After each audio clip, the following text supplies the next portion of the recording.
Broadcasting from the business capital of the world, this is the Podcast Business News Network. Hey, welcome back, everyone. So enlightened with this man's work. He's created a children's book. He's working on another one right now. And the one that we delve deep into, just a great look at nature, family values, characteristics of people, morals, doing the right thing. Just a well put together book in Jack Sprout. And he's back with us with his next project. I guess this is the next phase of Jack Sprout, this character. And he is Jack Shoop, the author, back with us. How are you today? Hey, Steve, how you doing? Really good. This is the, he did Beaver Creek Meadow, which you can see behind me here. Yep. And it's all settled and everybody's doing their routines, but he got frustrated. He wants to find out more ways of helping nature in Beaver Creek Meadow. So this is him and Captain Barry set out on the open seas. They don't know where they're going, but they ran into a land and they anchored there and they came ashore, and then a great blue heron met them, and he's going to be their guide. So I'll start from there. And I'm going to ask you one question before you dive in. We were in the meadow in the first book. Why did you gravitate toward water? What was your inspiration to go there? Well, Beaver Creek, there's the Beaver Creek. I don't know. That's a good. I don't know if there was a reason, or you were feeling it. Well, I mean, I feel I've done land. I created the streams and the mountains and the woods, and I did all that stuff. So no matter where I went on land, I'd be really recreating the same kind of scenery. And when you think about it, on water, so many different creatures and characters to enhance the story. Yeah, and when people want to explore more stuff, they go out on the ocean. So here I am. Let's explore. Yeah. Okay, thank you. So, they've come out. They've bumped into this new land. They've anchored, come ashore, and I'll start out the blue heron that's met them. That's going to be their guide. Gotcha. And this is him starting out. So, I'm glad you two made it. We've been expecting you. So this is Jack Sprout and Captain Barry are the two explorers. So the stork goes, the blue heron goes, glad you two made it. We've been expecting you. What? We didn't even know where we were coming here. Ever since our compass broke, we haven't even known where we were. What do you mean you knew we were coming? Asked Captain Barry. Oh, there's no secrets in the universe. Everything is out there all the time. My name is Lark, you're Captain Barry, and you're Jack Sprout. You're from Beaver Creek Meadow, one of our finest accomplishments, if I do say so myself. Where in the world are we? What's the name of this place? What do we do here? How do you know us? Will we make it back to Beaver Creek Meadow? Asked Captain. Take it easy, said Lark. Sit down on that driftwood and listen. I'm the guide here. I'll tell you what I can. You'll never know everything, but that's the fun in living, right? We are the center of the universe. We just call this place the center. We watch how nature is born, help it when we can, and spread our knowledge with the rest of the planet. The seabirds told us you were coming. I know the beavers started Beaver Creek Meadow, but we've helped a lot too. Your community is one of the best on the planet. You work together with nature well, and things are going great. There's a lot of things you'll need to know on the horizon, but I'll tell you about them before you go back. We're proud of what you've accomplished there. We use you as an example for other communities. Keep up the good work. When a cormorant saw you in the open waters, I knew you would come this way. When any vessel comes close to the center, their compasses are knocked out by extreme airwaves. This helps to keep us hidden from the bad guys. Don't worry, the North Pole is still there. All sea currents meet here also, so we know what's going on in other parts of the planet. All sorts of stuff washes up on our shores, and we meet lots of world adventurers like you. I take it you want to learn more about nature, so if that answers your questions for now, I'll show you around and explain all I can. You'll take the knowledge from here back to your home and spread the word. We're in, we're ready, we shouted. It's time for your adventure to take a step up a notch. We'll go over the center and discover both the good and bad things happening today. I'll show you ways to protect and beautify Beaver Creek Meadow. You think you're doing good now? Just wait until I get through with you. That didn't scare us. Captain Barry and I loved a good challenge. We've been exploring, discovering ways of doing different things, and taking care of ourselves for a long time. Off we went into nature's center of the universe. Let's start by taking a look into the center of our planet, suggested Lark. That's where the fire starts. We climbed 2,000 feet up the side of a volcano to find a lava tube so we could enter the volcano. When lava flows through a volcano, the top layer cools first. The super hot lava keeps flowing underneath, but when it stops flowing, a big open tunnel is left. It's called a lava tube, and it's usually long and tall enough to walk through. As we entered the lava tube, it was dark, of course, but there were torches along the way. It wasn't hard to find the light from the fire either. We traveled along the lava tube for about a mile. It sure was hot, but gusts of wind escaping past us to the lava tube created some comfort. The heat didn't bother us, but the sounds coming out were, let's say, unnerving. They weren't really screams or moans, but chants or talking. The center of the planet must have had or has its own community. We were sure that Lark heard it too, but he never mentioned it. We figured it was none of our concern, and if you don't need to know, don't ask. As we got closer to a drop-off point, Lark tied vine ropes around our waists and shoulders so we wouldn't fall over the edge and burn up. Securely tied, we peeked over and down into the center of the planet. Fire, fire everywhere.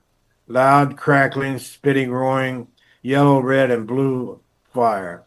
Rocks were melting as more rocks tumbled in to meet their fate.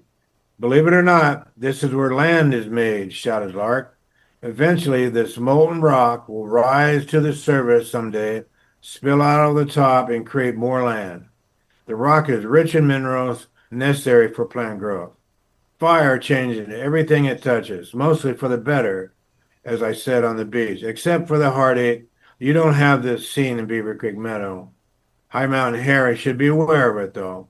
He should teach about this process. Instead of him being mad at those who come to see him, like he always is, he should tell his visitors about the center of the planet.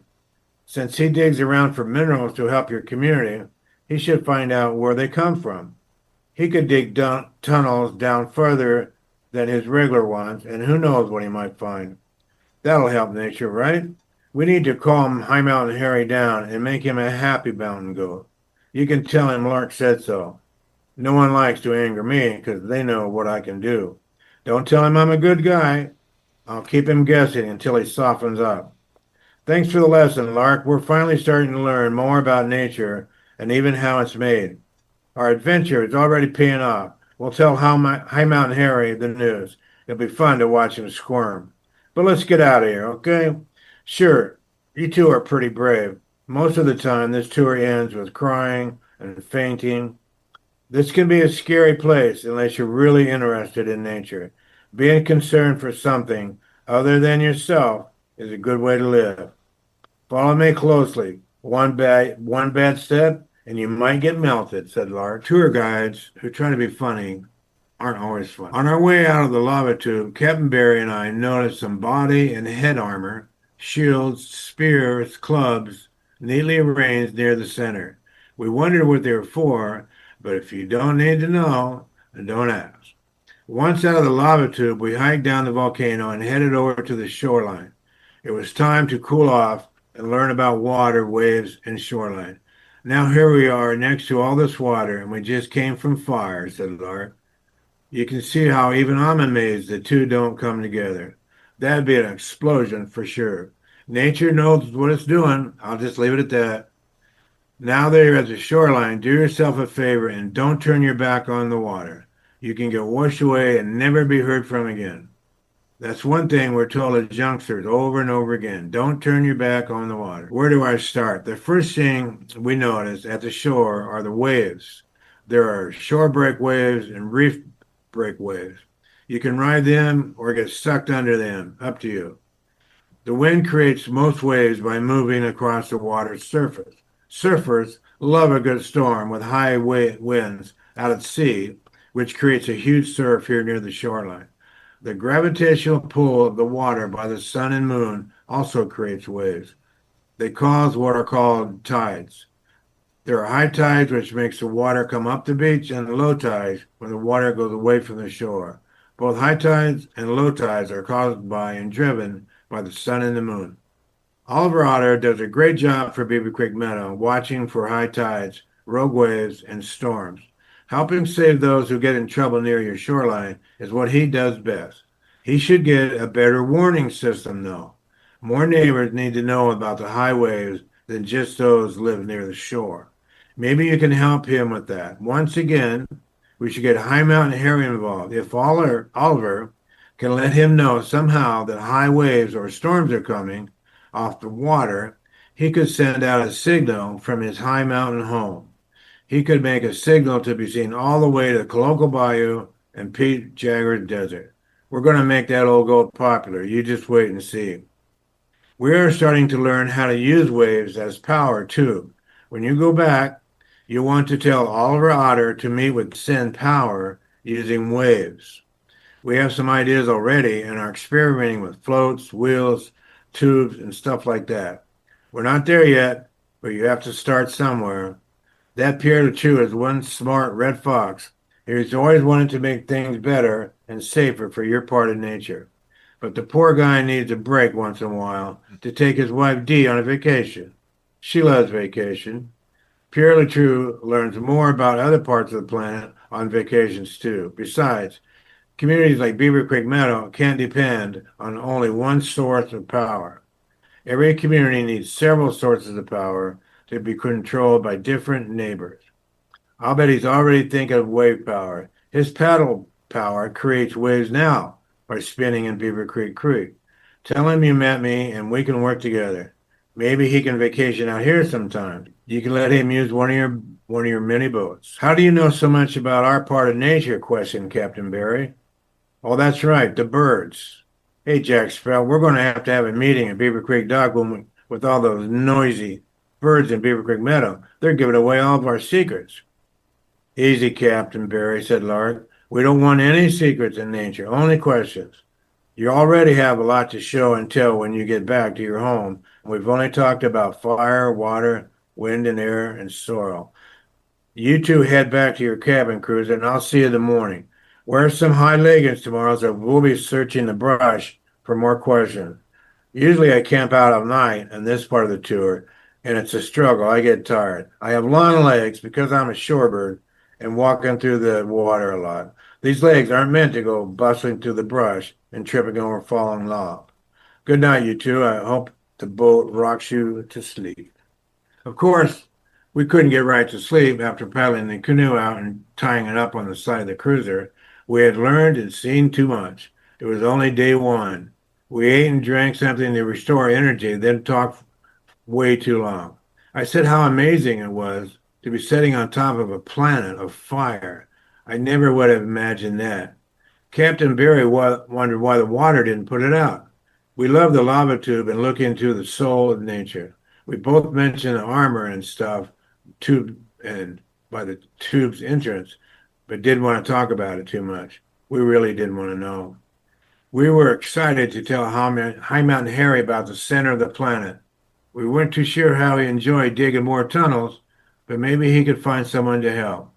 Getting Harry more involved with the community would be good for him. He seemed crusty, but to those he liked, knew he was just a softy at heart. Working for nature and a community makes one that way. We knew Pierre LeChou would take his new job as a challenge. He's always happy to be the first one to invent new ways of doing things. He'd help Oliver Otter with his job of getting power from the waves. We wondered what type of warning system he would invent with High Mountain Harry. I bet it'd have a whistle or something. Now, we all know Oliver Otter likes to lay around a lot, but his new jobs should be something he might enjoy. Making wave power and creating new alert systems could be fun, and Oliver likes to have fun when he works. Captain Barry couldn't wait for our brush and camp trip to start the next day. This is what he loved most, camping. I like walking through the brush and woods, so it'd be a good day. Just do me one favor, I asked. Sure thing, asked Captain Barry. What do you want me to do? It's what I don't want you to do, I said. Okay, what do you not want me to do? He said. You know that ghost story you always tell groups you take on camping trips in the Northeast Forest? Yeah, I asked. Yeah, I know the one. It works every time, giggled Captain Barry. Well, don't tell it, I shouted. Lark has been nice to us, and we need him to keep showing us how to help nature. You'll scare him off, and he won't help us anymore. Jeepers. That's a big favor, Jack Sprout. I'll see what I can do for you. We didn't doze off until the moon was on the horizon, headed for the next day. The boat did rock us to sleep, and we didn't wake up until the morning sun came blaring in on us. The sun's bright reflection off the waves is a harsh way to meet the day. Good morning, adventure cruiser, shouted Lark from the shore. You look bright and bushy today. Let's get started while it's still cool. We rowed ashore and were ready to learn more about nature. Today's lesson, began Lark, is about the brush area that forms between the sandy shores and the dunes and the grasslands leading into the prairie. These dunes are formed onshore by onshore winds blowing the sand up the beach. Can you tell me what good they do for nature? He asked. It looks like it'd be fun sliding down them, suggested Captain Barry. I said that they'd make a safe home for crabs. That's good. You're both right, said Lark. We do have sand sliding races in the fall, and the sand crabs do live near the edge of them. But the main thing sands do is protect the inland from waves. Storm waves can be very high and wash away any life that gets in its way. The sand dunes stop the waves and protect us. Nature knows how to adapt to help itself. Pretty cool, right? Well, how does it know when to do that? We both asked. It does it naturally, laughed the great blue heron. Let's walk further inland into the desert. Be careful of the cactus. They'll scratch you every time. We went through at that point, we're just about out of time for this session. I have to tell you, Jack, I love the lessons. First of all, the tide and how it's governed by the moon and the sun. Even the sand dunes, even the cactus. Like, there's so many little nuggets of knowledge within your writing. Just fantastic books. Like, this is, and I've said this before, and what we're hearing today is the work in progress. This hasn't been published, hasn't even been officially edited and all of that. And it's I guess a spinoff of Jack Sprout and Beaver Creek Meadow. But the same thing is there. Those lessons, that information, the insight about animals, how they interact together, same way as people do in this book. Just really great stuff. You must enjoy writing. It seems so. Yeah, it's fun. And it's like this story I'm writing is all lessons. There's not very many interact. Well, when they go back to Beaver Creek, there's a lot of interaction. But they're there to learn more about nature, so it's going to be a lot of lessons. It's nothing. There's no rocket science here. It's just nature and common sense. But I did look a few things up now and then. Sure. But even the way you present the book, where sometimes there's a question, just it's not all just somebody shouting at you in terms of the narrative. It kind of makes it pulls the reader in this case, the listener, so that we kind of think, we process it, which is what I think we need for our kids. If you want to check it out, the first book, jacksprout.com, it's there. There's also a video program that goes with that. There's a CD of music as well. Just great stuff. Parents, educators, librarians, like, just really good stuff. And I appreciate you sharing that with us again today. Okay, well, thanks a lot, and we'll start off next time in the sand dune. We have a mission. Okay, yeah. Thanks a lot. All right. We'll be right back. See you next. You got it.